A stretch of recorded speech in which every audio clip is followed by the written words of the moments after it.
Welcome to Rangarisar Academy. I am Rangarisar. Today start new subject, one of the very important, that is chemistry.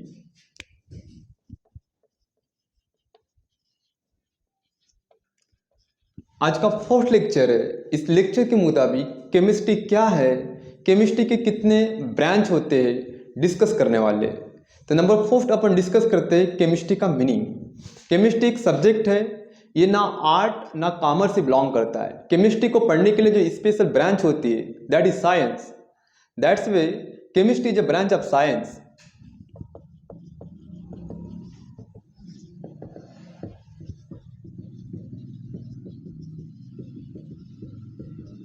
Dealing with study of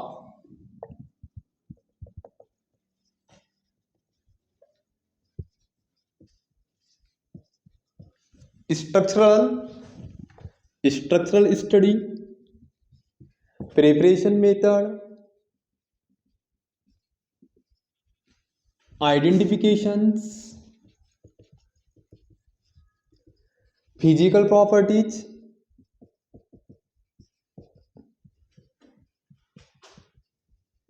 chemical properties,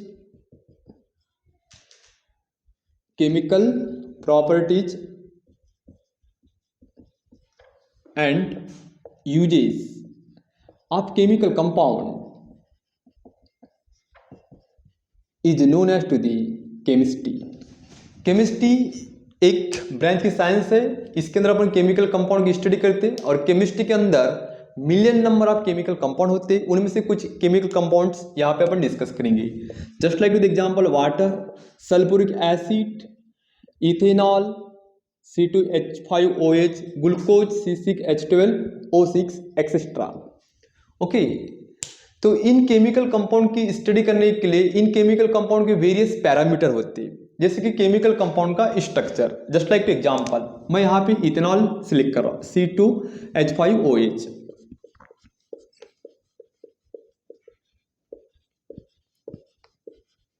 इनका खुद का एक structure है। Okay, तो एक chemical compound है। एक chemical compound जो होते हैं कुछ ऑर्गेनिक होते हैं, कुछ इनऑर्गेनिक होते हैं। ठीक है, कुछ केमिकल कंपाउंड को अपन लेबोरेटरी में प्रिपेयर करते, सिंथेसिस करते हैं। तो ये ऑर्गेनिक कंपाउंड का एक खुद का स्ट्रक्चर है। इसको आइडेंटिफाई करने के लिए इनका खुद का एक फंक्शनल ग्रुप होता है। इनकी खुद की एक फिजिकल प्रॉपर्टी होती है। फिजिकल प्रॉपर्टी का मीनिंग होता है फिजिकल अपीयरेंस। अगर कोई केमिकल कंपाउंड मेरे आगे अवेलेबल है, उसका खुद का एक बॉन्डिंग है। यहाँ पे आपको hydrogen with carbon, carbon carbon, carbon oxygen, oxygen hydrogen bond दिखेगा। इन केमिकल कंपाउंड की किसी प्रकार की बॉन्ड ब्रेक ना करते हुए इनकी अपन डायरेक्ट स्टडी करते हैं। इसको बोलते हैं फिजिकल प्रॉपर्टीज। ओके, तो फिजिकल प्रॉपर्टी में जैसे कि केमिकल कंपाउंड का कलर, केमिकल कंपाउंड का state, solid, liquid, gas. Okay, chemical compound की solubility, melting point, boiling point, ये स्टडी फिजिकल प्रॉपर्टी में होती है। देन केमिकल प्रॉपर्टी होती है केमिकल कंपाउंड की। केमिकल प्रॉपर्टी का मीनिंग क्या होता है? कोई केमिकल कंपाउंड है, अपने में से वो बॉन्ड ब्रेक करेगा और बॉन्ड ब्रेक करके एक प्रॉपर्टी शो करेगा, उसको बोलेंगे अपन केमिकल प्रॉपर्टी। और केमिकल प्रॉपर्टी शो करने के लिए केमिकल रिएक्शन रिस्पॉन्सिबल है। जैसे एक केमिकल कंपाउंड का अगर अपन डिहाइड्रेशन करते हैं in presence of the acid, concentration sulphuric acid, इसमें से H एंड OH रिमूव होगा, तो यहाँ पे जो कंपाउंड बनेगा ये अल्किन फॉर्म होते हुए दिखेगा। Example of the ethene. Ethanol से इथिन बना, तो इथेनॉल ने अपना केमिकल नेचर शो किया अपने अंदर के बॉन्ड ब्रेक करके। Okay, they are the ethanol, they are the ethanol and they are the ethene. कोई केमिकल कंपाउंड अपने में से बॉन्ड ब्रेक करके अगर प्रॉपर्टी शो करता है, उसको बोलेंगे अपन केमिकल प्रॉपर्टी। इथेनॉल ने अपने में से बॉन्ड ब्रेक किया और इथिन बनाया, तो ये इथेनॉल की एक केमिकल प्रॉपर्टी होती है। उसी तरीके से केमिकल कंपाउंड का खुद का एक यूज होता है। इसका यूज क्या है? तो केमिकल कंपाउंड का structure, identification, preparation method, then physical property, chemical property, इस प्रकार की जो स्टडी होती है उन्हीं को बोलेंगे अपन केमिस्ट्री। तो chemistry is a branch of science dealing with study about for the structure, identification, preparation method, physical property, chemical property is known as to the preparation method, chemical property of a chemical compound is known as to the chemistry। तो ये chemistry की simple एक meaning है। Okay, अब अपन chemistry के branches पढ़ने वाले, पहले इसका आप स्क्रीनशॉट लीजिए। ओके,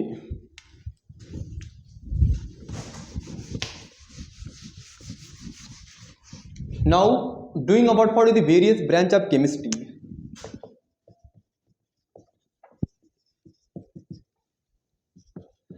केमिस्ट्री के अंदर केमिस्ट्री के काफ़ी डिफरेंट टाइप के ब्रांच होते हैं। उनमें से फर्स्ट ब्रांच होती है ऑर्गेनिक केमिस्ट्री, सेकंड ब्रांच होती है इनऑर्गेनिक केमिस्ट्री, थर्ड ब्रांच होती है that is the physical chemistry, then fourth analytical chemistry and last one of the important branch that is the biochemistry.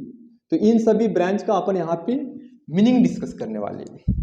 ठीक है, पहले अपन डिस्कस करते हैं ऑर्गेनिक केमिस्ट्री देन इनऑर्गेनिक। तो ऑर्गेनिक केमिस्ट्री में study of carbon compound, study of carbon compound होता है। Okay, inorganic chemistry में study of other than carbon compound, study of other than carbon compound. Okay, physical chemistry में अपन जो भी compound होता है उसका बिहेवियर स्टडी करते हैं, that is the behaviour study.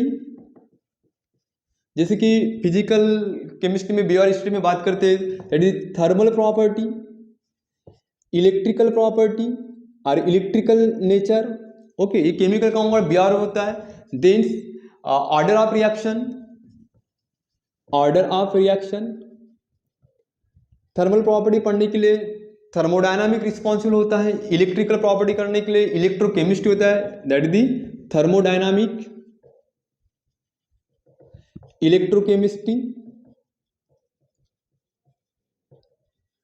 And order of reaction पढ़ने के लिए केमिकल काइनेटिक्स। एनालिटिकल केमिस्ट्री में अपन एनालाइज करते हैं और एनालाइज जो होता है a qualitative as well as quantitative point हुआ करता है। ओके, इसके मुताबिक अपन केमिकल कंपाउंड को identification, then separation, after that characterisations. Okay, और ये जो होता है वाया एनालिटिकल केमिस्ट्री 2 पॉइंट होते हैं, एक वैल्यूमेट्रिक और जो सेकंड होता है वो होता है इंस्ट्रूमेंटल। इंस्ट्रूमेंटल में just like the ultraviolet UV, NMR, mass spectroscopy. Okay, volumetric में अलग अलग प्रकार के टाइट्रेशन होती है जैसे कि redox titration, then aqueous titration, then non aqueous titration, complexometric titration. और जो बायोकेमिस्ट्री होता है इनमें अपन इंटर रिलेशन पढ़ते, इधर inter relation study of chemical with living thing, इसको बोलेंगे अपन बायोकेमिस्ट्री। तो ये रहा केमिस्ट्री के वेरियस ब्रांच। अब हर ब्रांच का मैं मीनिंग बताता हूं। ओके, यहां पे सिर्फ मैंने राइट किया हो लेकिन समझा के नहीं दिया। अभी अपन इसको अपन समझते हैं। अब ऑर्गेनिक और एक इनऑर्गेनिक दोनों में कॉमन वर्ड है ऑर्गेनिक। यहाँ पे भी आपको ऑर्गेनिक दिखेगा, यहाँ पे आपको ऑर्गेनिक दिखेगा। ओके, इसके आगे लगा है इन। तो ये केमिस्ट्री जो बनाई गई है ऑर्गेनिक और इनऑर्गेनिक दोनों आपस में अपोजिट है, और जो केमिकल कंपाउंड होता है उनका खुद का एक सोर्स होता है। तो इन्वायरमेंट जो होता है, इन्वायरमेंट बेसिकली 2 कंपाउंड से बना है। फर्स्ट बायोटिक कंपाउंड से बना हुआ है एंड सेकंड बायोटिक कंपाउंड से बना है। बायोटिक को बोलेंगे अपन ऑर्गेनिज्म और अबायोटिक जो होता है उसको बोलेंगे अपन नॉन ऑर्गेनिज्म। अगर कोई ऑर्गेनिज्म, जैसे कि ऑर्गेनिज्म में एग्जांपल प्लांट, एनिमल, सेकंड होता है, थर्ड होता है माइक्रो ऑर्गेनिज्म। अगर कोई ऑर्गेनिज्म केमिकल कंपाउंड प्रोड्यूस करता है तो उन केमिकल को बोलेंगे अपन organic chemical, is not the organic chemical. Okay, जैसे कि एग्जांपल C6H12O6 C2H5OH यानी glucose. Okay, then ethanol C2H5OH। तो प्लांट से बहुत से प्लांट होते, शुगर जो ट्री होती है वहाँ पे ग्लूकोज प्रोड्यूस होता है। एनिमल में स्नेक देखे होंगे आपने, स्नेक जब बाइट करता है तो वहाँ से पॉइजन बाहर आता है, उनमें आपको केमिकल दिखेगा। ओके, कुछ माइक्रो होते हैं, बैक्टीरिया, फंगाई, वो भी केमिकल प्रोड्यूस करते हैं। और जितने भी ऑर्गेनिज्म होते हैं वो केमिकल प्रोड्यूस करते हैं। उन केमिकल को बोलेंगे अपन ऑर्गेनिक केमिकल। और ऑर्गेनिक केमिकल की स्टडी करने के लिए जो सब्जेक्ट होता है वो होता है ऑर्गेनिक केमिस्ट्री। और ऐसा साइंस के माध्यम से माना जाता है कि जितने भी ऑर्गेनिक केमिकल होते हैं जो ऑर्गेनिज्म से मिलते हैं उनके अंदर बेसिक होता है कार्बन, और अपन कार्बन कंटेनिंग कंपाउंड स्टडी करते हैं उन्हीं को बोलेंगे अपन ऑर्गेनिक केमिस्ट्री। अब बात करते हैं अपन इनऑर्गेनिक केमिस्ट्री।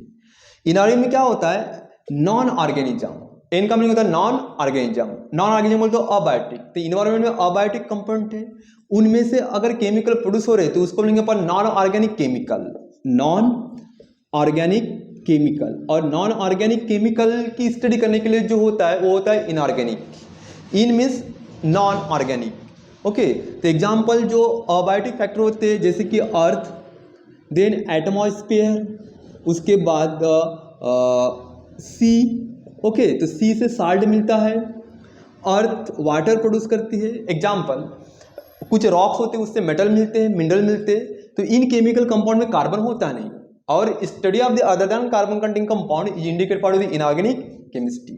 जो भी केमिकल कंपाउंड होता है, अब मैं फिजिकल केमिस्ट्री की बात कर रहा हूँ, तो इनऑर्गेनिक केमिस्ट्री का बेस्ट एग्जाम्पल होता है NaCl, H2SO4, ये इनऑर्गेनिक कंपाउंड है।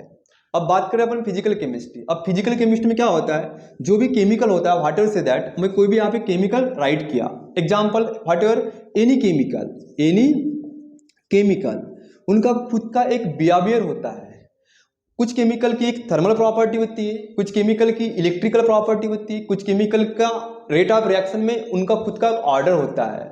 तो थर्मल प्रॉपर्टी पढ़ने के लिए थर्मोडायनामिक कंसेप्ट आता है, इलेक्ट्रिकल प्रॉपर्टी पढ़ने के लिए इलेक्ट्रोकेमिस्ट्री आता है जो रिडॉक्स रिएक्शन के माध्यम से परफॉर्म होती है, ऑर्डर ऑफ रिएक्शन पढ़ने के लिए केमिकल काइनेटिक आता है। तो इस प्रकार की किसी केमिकल कंपाउंड की thermal, electrical, rate of reaction पढ़ने के लिए जो स्पेशल सब्जेक्ट होता है उसको बोलेंगे अपन फिजिकल केमिस्ट्री। अब जो भी केमिकल कंपाउंड होता है, कुछ केमिकल कंपाउंड मिक्सचर के फॉर्म में होते हैं, कुछ केमिकल कंपाउंड प्योर फॉर्म में होते हैं। तो केमिकल कंपाउंड को एनालाइज करना है, और केमिकल कंपाउंड को एनालाइज करते, केमिकल कंपाउंड को अपन टू वे से एनालाइज कर सकते हैं, qualitative as well as quantitative. तो एनालिसिस करते समय अपन केमिकल कंपाउंड को आइडेंटिफिकेशन करते हैं, सेपरेशन करते हैं, कैरेक्टरिस्टिक स्टडी करते हैं, और ये सब पढ़ने के लिए एक वैल्यूमेट्रिक एनालिसिस होती है और एक होती है इंस्ट्रूमेंटल एनालिसिस, ओके। तो एनालिसिस केमिस्ट्री में अपन ultimately identification, separation, characteristic study of the chemical compound, such chemistry is not the analytical chemistry. और थर्ड होती है बायोकेमिस्ट्री। अब इसका मैं आपको एक सिंपल मीनिंग पढ़ा रहा हूँ, जस्ट लाइक ये बायो बोलते हैं कोई भी living plant, animal, microbes, whatever say that. अब ये बायो में मैंने लिया एनिमल, एनिमल में लिया हमने ह्यूमन बीइंग, ये बायो है। ह्यूमन को सर्वाइव करने के लिए फूड चाहिए, तो ये फूड को क्या करेगा, ईट करेगा, ओके। तो फूड बॉडी के अंदर इन होगा, और फूड के अंदर आपको कार्बोहाइड्रेट, प्रोटीन, लिपिड दिखेगा। जस्ट लाइक टू कार्बोहाइड्रेट में यहाँ पे ग्लूकोज है, C6H12O6, तो एक केमिकल है, फूड है जो बायो के अंदर इन चुका है। तो केमिकल जब बायो में आता है तो केमिकल और बायो के बीच में जो इंटरेक्शन होता है, इंटररिलेशन स्टडी होती है, उसकी स्टडी करने के लिए जो सब्जेक्ट होता है बायोकेमिस्ट्री। जैसे कि ग्लूकोज यहाँ पे आ चुका है, केमिकल है जो बायो के कांटेक्ट में आएगा, तो बायो ग्लूकोज को क्या करेगा, मेटाबॉलिज्म। तो जब ग्लूकोज मेटाबॉलिज्म होगा तो ग्लूकोज से बॉडी को क्या मिलेंगे, एनर्जी मिलेंगी, और ग्लूकोज को मेटाबॉलिज्म करने के लिए Krebs cycle, glycolysis, post glycolysis, glucose का कन्वर्शन पायरुवेट में होगा, ऑक्सीडेशन, डीकार्बोक्सिलेशन, पायरुवेट का कन्वर्शन एसिटिल को में होगा, फिर एसिटिल को का CO2 वाटर में होगा, क्रेब्स साइकिल। तो ये केमिस्ट्री में केमिकल रिएक्शन जो बायो के अंदर होती है, इसकी स्टडी करने के लिए जो सब्जेक्ट होता है बायो केमिस्ट्री। उसके वर्ड में इसका मीनिंग है bio, living, chemistry, chemical compound, chemical compound का लिविंग के साथ क्या इंटरेक्शन होता है, ये पढ़ने के लिए जो सब्जेक्ट होता है बायो केमिस्ट्री। तो ये एक branches of the chemistry, okay. आज का लेक्चर यहीं पे हमारा समाप्त होता है। नेक्स्ट लेक्चर में अपन ऑर्गेनिक केमिस्ट्री पढ़ने के लिए जो बेसिक कंसेप्ट होते हैं डिस्कस करने वाले हैं, ओके।